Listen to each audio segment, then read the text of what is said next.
Think of some of the brightest people in history. Who comes to mind? A physicist might say Einstein or Newton. An astronomer might say Galileo Galilei. An artist might say Leonardo da Vinci. And a philosopher might say Aristotle. But all these influential personalities have one thing in common. They're considered polymaths. So a polymath is generally defined as someone with wide interests and wide knowledge. The term stems from the Greek poly, meaning many, and mathema, meaning learning or science. So polymaths are characterized by their ability to excel, not just in one particular domain, but in a vast array of topics. They possess a voracious appetite for learning, and they are driven by curiosity to pursue various subjects in depth. Polymaths can use their multidisciplinary approach to think of creative solutions to problems, making connections between seemingly unrelated fields. Aristotle, well, he was not just a philosopher, and Da Vinci was not just an artist. As a matter of fact, these people have a second thing in common. They changed the world. Aristotle formed the foundation of Western thought and philosophy through his contributions to the natural sciences. And Da Vinci's Vitruvian Man, well, he shaped our modern medicine and understanding of human anatomy, proportions, and in the process influencing art and philosophy as well. So the testament to how influential these figures have been is the fact that thousands of years later, we speak their names. But herein lies the issue, thousands of years later. Why is that? Or the more interesting question, are polymaths going extinct? There's this notion that our modern world, fast-paced and ever-changing, has no place for polymaths.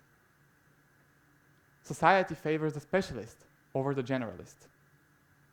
Industry wants workers who do one thing, and they better be good at it. Adolescents are encouraged from an early age to pick a career, stick to it, pursue it with determination, and are promised a life of content as a reward. Even now, as I'm a couple of months away from applying to universities, every conversation is bound to end in the eternal question of what are you going to study? What are you going to work as? Well, what if we want more?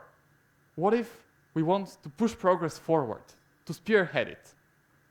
If we want to be influential people, people with the power to change the world, we need knowledge, a broad range of knowledge. And yes, we are thousands of years after Aristotle. We know infinitely more than he ever could in his time. So our understanding of what a polymath is needs to change with that.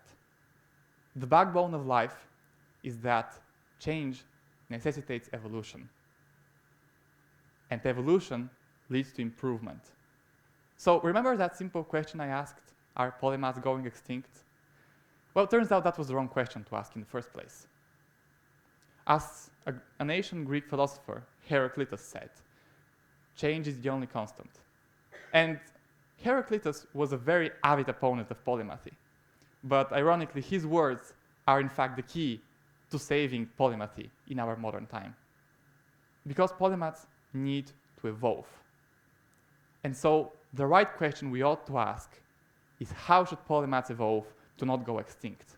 Or even simpler, what constitutes a modern polymath? A modern polymath doesn't need to know everything, but instead should strive to achieve a harmony between these three strands in his life: personal development, societal participation, and career. Moreover, we can think of these three as forming a pyramid of sorts, each one building on top of the other, each one a step closer to being a better, well-rounded person. So, personal development. This involves creative expression and athletics, both of which are directly linked to one's health, mental and physical respectively. Extensive research proves and details the many benefits of having a creative outlet. Art, music, theater, pick your poison, but have a creative outlet, because the act of creativity serves as a powerful antidote to the stress and strains of modern life. Whatever it is, whether it is wielding a paintbrush, strumming a guitar, or treading the boards, have a creative outlet, for it alleviates anxiety, depression, and inspires a sense of fulfillment, self-expression. And moreover, what art does for our mind, sport does for our body. So just like art is crucial to our mental health, sports help develop us physically. And on top of that, sports also nurture two very important qualities that everyone wishing to make a mark on the world should have: discipline and perseverance. Having a strong and decisive character is the foundation of an individual. So once established individually, we can now look towards societal participation. Societal participation means being actively engaged, both in your community and politically.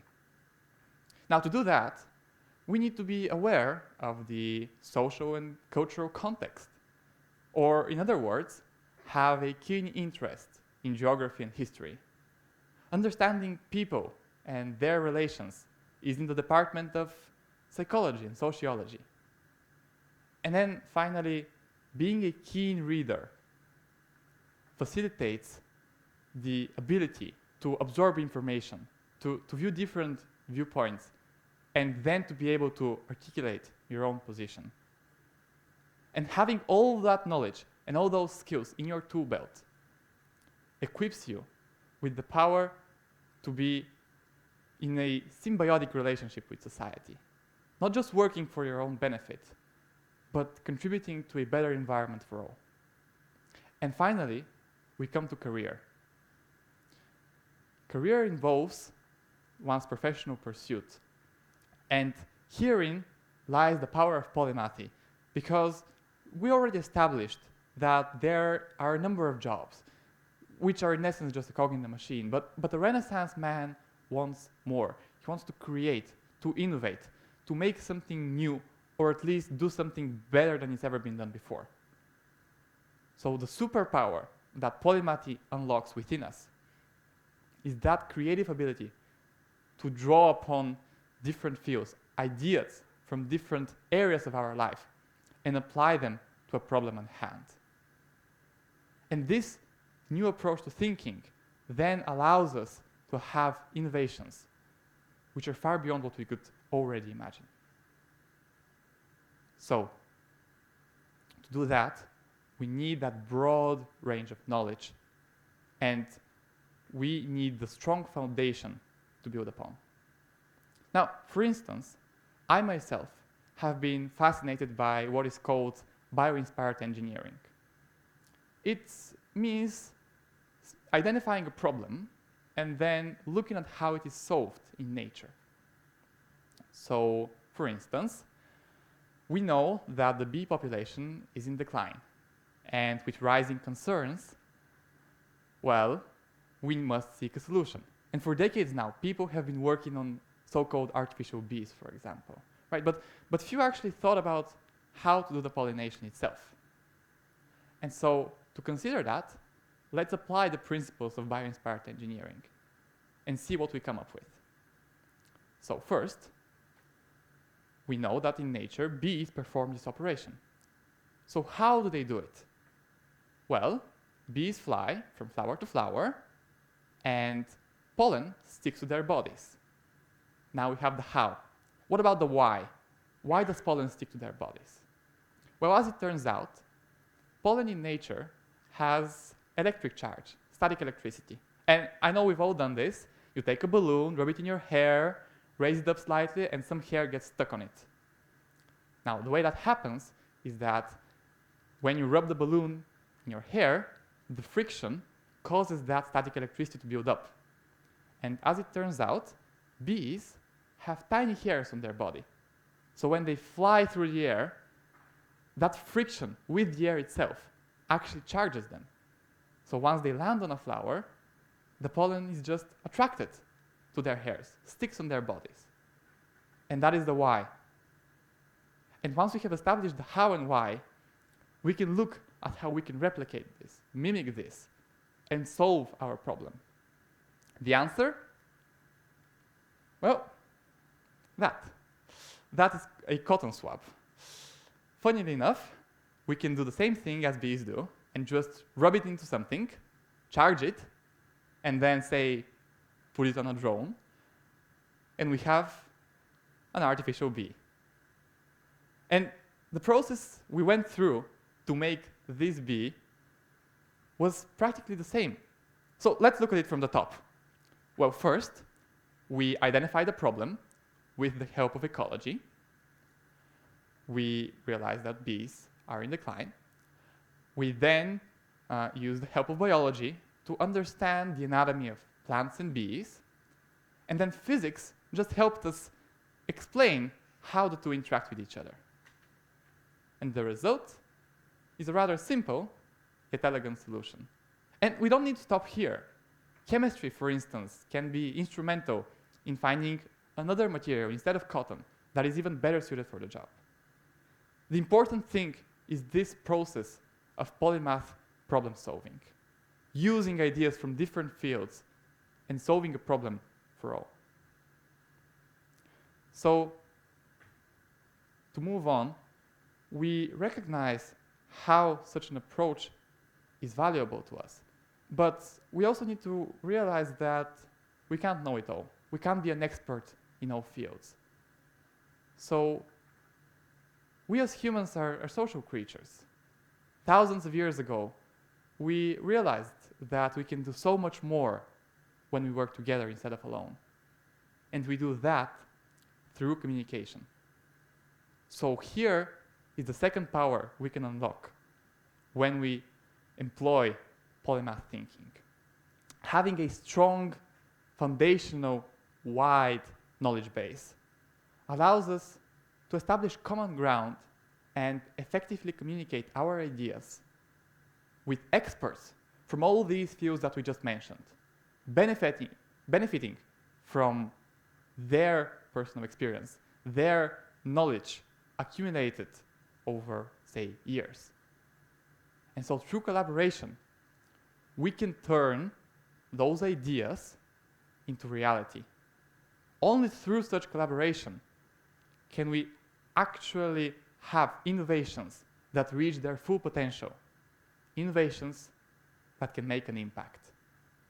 So the truth is, we can't know everything, and we need to make our peace with that. I had to.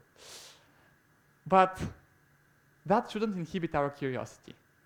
That shouldn't inhibit our drive to learn more, to be able to do more, to be better. That drive is what can help all of us become modern polymaths. Thank you.